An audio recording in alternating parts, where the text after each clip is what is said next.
So I'm going to tell you something that could totally be misused and weaponized and by the wrong, in the wrong hands.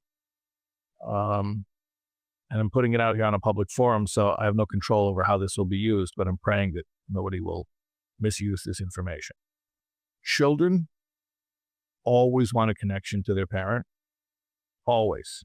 Even if the parent is abusive, even if the parent is thick, even if the parent is terrible, children want a connection to their parent. Sometimes the parent is so unhealthy that the child can't have it. It's just not practically feasible. But in an ideal world, the child wishes they had it. And the proof is that even a child who's estranged from a parent for their own safety has this void. They wish they could have that connection, because a child's connection to a parent is so deep. It never goes away. It doesn't matter how old you are. It doesn't matter how successful you are. It doesn't matter what you've done outside of the family. We're all children. We never really grow out of that. We always want mommy and daddy. I don't mean it in an infantile way. I mean, there's just this core bond. To the extent that you see people who don't have a relationship with their parent, even when it's by their own choice, because like I was saying, they're protecting themselves from a toxic situation. It's not just they get over it and la-di-da and they move on. There's this gaping void where they wish they had that relationship, that there's an empty space where that relationship is supposed to be. Now, why am I saying this? I'm saying this because many, many times I've had parents who will say to me, my kids are all grown, they're married, and we don't have a good relationship. I regret a lot. Well, is there even hope? And I'll tell them there's always hope, because a child always wants a relationship with their parent. They never get over the need to have a relationship with their parent. Now, sometimes a parent has proven themselves to be so unreliable and so emotionally dangerous that the adult child is just not going to be able to trust enough to let the relationship be rekindled. But there's always hope. There's always a possibility, because children, no matter how grown up they are, never get over the need to be bonded to their parents. So I don't want to weaponize this. I don't want anyone to because you understand how somebody like cynically could misuse this information. Basically, they could hear this and say, oh, so I can get away with murder for 40, 50 years. And then when I retire, I'll turn around and I'll go to my kids and be like, daddy's home. Like that's.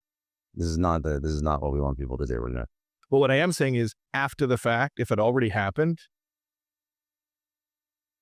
I've seen it firsthand, front lines. Even adult children who are themselves in their 40s, 50s, 60s, and their parents who are seniors will restore the relationship, make real amends, real apologies, not self-serving apologies. Yet, not only can there be a relationship again, the craziest thing, there's so much healing that comes from it for both of them, but more interestingly for the children. Like, you'd be shocked how, I had one situation, a woman told me that her mother, a woman who I think she's in her 30s, her mother's in her 60s, her mother changed her parenting style, even though all of her kids were grown up and out of the house. And the daughter says her husband came to her and said, wow, when your mother changed her relationship with you, our marriage got better. Wow. Even after you're fully grown. Yeah. So I'm saying, like, that parent-child relationship affects so many other things. Like, it was affecting the dynamic in the marriage of the adult child. You probably didn't even know it. Of course she didn't know it. She only knew it after the fact when, that was the cause and effect. What happens in that situation? Like in that kid, what's happening when they repair that relationship? Because the kid listening to this, there's going to be some people that are going to buy into this and understand and say yes. There will also be some people that are that 30, 35, 40-year-old with a very, 40, so your parents quite old at that point. And they're like, I've gone my whole life without a relationship with my parent. There's no way I'm going to go back and try to start building that again. Now I don't see the benefit. Unfortunately, the ball's not really in the court of the kid. This is something the parent has to do. The parent is the provider in the relationship. So they have to be the initiator and they have to make the first move. So let's say the child is grown up and says, I would like a relationship with my parent. But if the parent isn't mature enough to do it, it's not going to happen. So really it's up to the parent to make that decision that they want it to happen. But when they do want it to happen, it's so transformative. It affects so many other things. Your relationship with your parents affect your entire worldview. Yeah. I've heard from like a doctor, he's done a lot of work with trauma research.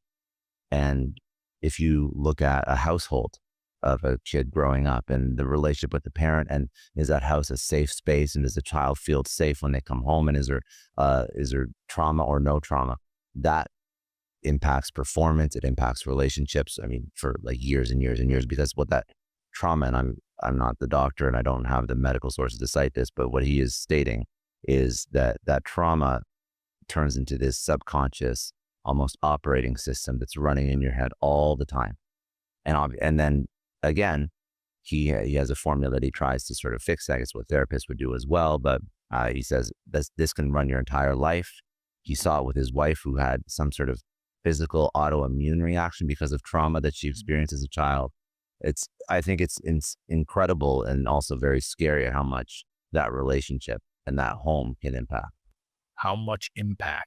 Because it's like, we have an effect on any human being that we interact with to some extent, and we have a responsibility that the interaction should be a positive one. But nothing compares to the amount of influence that we have on our children. Nothing. I mean, to make or break this human being, there's a unique amount of influence that a parent has in a child's life. And the ironic thing is, a lot of times when we're talking about people who are navigating toward that wrong North Star, a lot of times people get rich sort of incidentally. They weren't trying to get rich. I think that sometimes the only way to get rich is to not try and get rich. Yeah. Sometimes the money is just a metric. They were trying to become influential. There are different types of people, but some people, they wanted, I don't want to say they wanted power because that has a negative connotation, but they wanted influence. And the irony is that the most influence you will ever have over a human being is over your children. So you set aside that to try to influence other people. It's ironic. It is ironic.